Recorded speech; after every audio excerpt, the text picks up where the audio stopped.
Our farm is a 6th-generation farm started by Nicholas Heil back in 1839.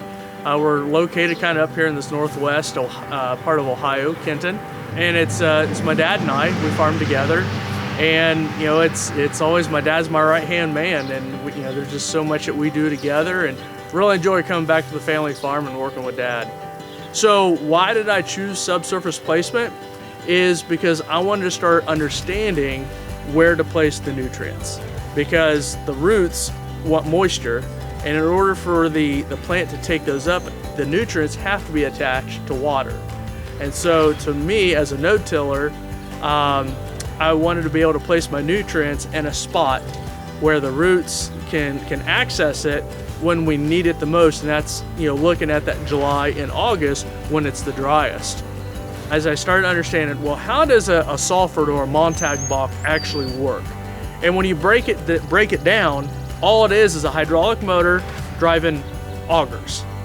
And so as I got thinking about it, and I seen some old dry boxes we had in the barn, and they had augers.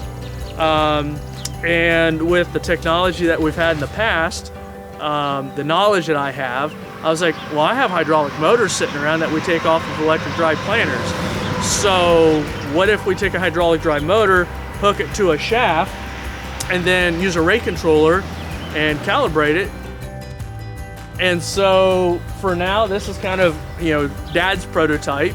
We have a 16-row planter, and so I wanted to build a 16-row version of this.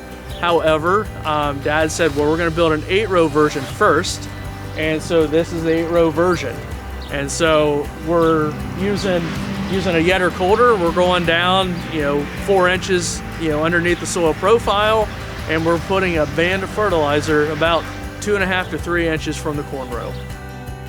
We have a monitor in the cab, a 2630, and a John Deere rate controller 2000. Each of the 4 boxes have 2 augers, and they both have 2 spouts, and we have calibrated it, and they are actually within about 1 pound of each other across the whole unit. And so we figure we have somewhere around about $7,800 in it.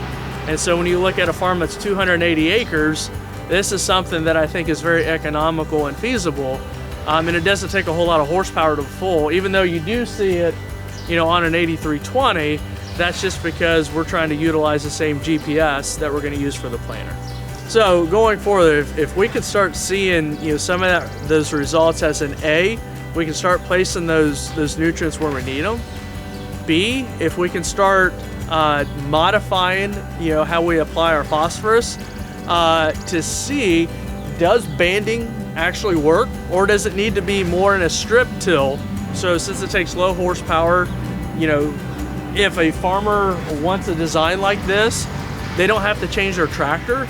And this is something that potentially we could go forward and work with other growers and build a unit just like this for them, utilizing very, very intuitive technologies.